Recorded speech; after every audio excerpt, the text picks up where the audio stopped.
அவன் பாலுண்ட மார்பகங்களை அறுப்பேன் என பேசினாள் அத்தாய். வீரரை பெறாத மேன்மை தீர் மங்கையை ஊரவர் மலடி என்று உரைத்திட நாடியது. கார்கில் போரில் உயிர் துறந்த சரவணனின் தாயாரிடம் பத்திரிகையாளர்கள் பேட்டி எடுக்கிறார்கள். ஒரே மகனான சரவணனை போரில் இழந்துவிட்ட உங்கள் மனநிலை எப்படி என்று கேட்ட பொழுது, இந்தியாவை காப்பாற்ற போருக்கு மற்றொரு மகனை கொடுக்க முடியவில்லையே என வருந்தினாள் அத்தாய். வீமன் திரளும் அவருக்கு இளைய விஜயன் திரளும் விளங்கி நின்ற சேம மணிப்பூன் திருநாடு இது. 1971 இந்தியா பாகிஸ்தான் எல்லையில் லோங்கேவால் என்னும் இடத்தில் பாகிஸ்தான் இந்தியா மீது திடீர் தாக்குதல் நடத்துகிறது. அப்போது முன்னிரவு அந்த எல்லையில் இருந்த இந்திய ராணுவ வீரர்கள் வெறும் 149 பேர் மட்டுமே. இரவு முழுதும் போராடினாலும் ஒரு வீரன் கூட உயிர் மிஞ்ச முடியாது. எனினும் விடியும் வரை போராடினால் இந்திய விமானப்படைக்கு தகவல் கிடைத்து எப்படியேனும் எல்லையை காத்துவிடலாம். இந்த சோதனை வந்த பொழுது 149 வீரர்களும் ஏகமனதாக வீரப்போரிட்டனர். மரணம் நிச்சயம் என்று தெரிந்தும் வெகு சிலரை தவிர்த்து பல பேர் வீரமரணம் எய்தினர். காலையில் விமானப்படை வந்து பாகிஸ்தானிய அதர்ம போரை அடக்கியது. இவ்வீரர்கள் வாழும் வரை போராடவில்லை, சாகும் வரை போராடினார்கள். வாழ்தல் வேண்டி போராடவில்லை, வாழ்விக்க வேண்டி போராடினார்கள். காப்பியமும் புராணமும் இலக்கியமும் வீரத்தினை போற்றியது கத்திபிடித்தவர்களை கருதி மட்டுமல்ல, சத்திய வழி நடந்தாரையும் பக்தியில் சிறந்த அடியாரையும் சேர்த்துத்தான். கற்றுணை போட்டி ஓர் கடலில் பாய்ச்சினும் என பேசவும் கற்றுளை பூட்டி ஓர் கடலில் பாய்ச்சினும் என பேச வைத்தது வீரம் நிறைந்த பக்தி. சிலுவை சுமந்த இயேசுவும் மெக்கா முதல் மதினா வரை நடந்த நபிகளும் வீரம் நிறைந்த பக்திக்கு சாட்சி.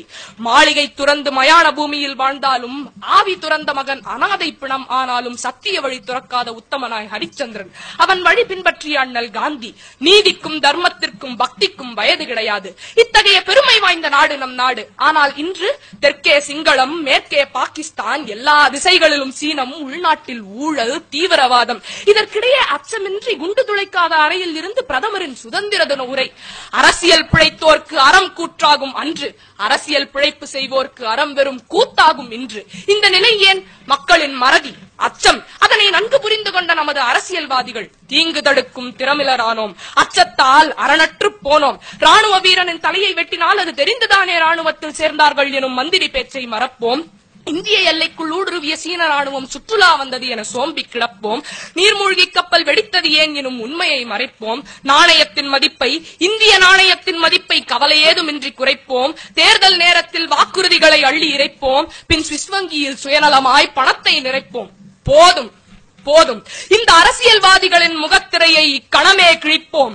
சும்மா வரவில்லை சுதந்திரம் என ஒன்று கூடி நினைப்போம். வந்தே மாதரம் எனும் மந்திரத்தை மீண்டும் ஒன்று கூடி உரைப்போம். யார் வருவீர்? தேசமே நலிவோடு தேய்ந்திட மக்களின் பாசமே பெரிதென பார்ப்பவன் செல்க. சோதரர் தம்மை துரோகிகள் அழிப்ப மாதரார் நலத்தினை மகிழ்பவன் மகிழ்க. படைமுகத்தீரந்து பதம் பெற விரும்பா கடைபடுமாக்கள் என் கண்முன் நில்லாதீர். மக்களாய் பிறந்தோன் மடிவது திண்ணம். தாய்ப்பிறன் கைப்பட சகிப்பவனாகி நாயன வாழ்வோன் நமரிங்குளரோ. ஊரவர் துயரில் உருகுவோர் இருமின், சோர நெஞ்சிலா தூயவர் இருமின், வீரியம் நிறைந்த நெஞ்சினோர் இருமின், பாவியர் குருதியை பருகுவோர் இருமின், நெஞ்ச குருதியை நிலத்திடை விதைத்து வஞ்சகம் அழிக்கும் மாமகம் புரிவோம் யாம். வெற்றியே அன்றி வேறெதும் புரிகிலேம், வெற்றியே அன்றி வேறெதும் புரிகிலேம்.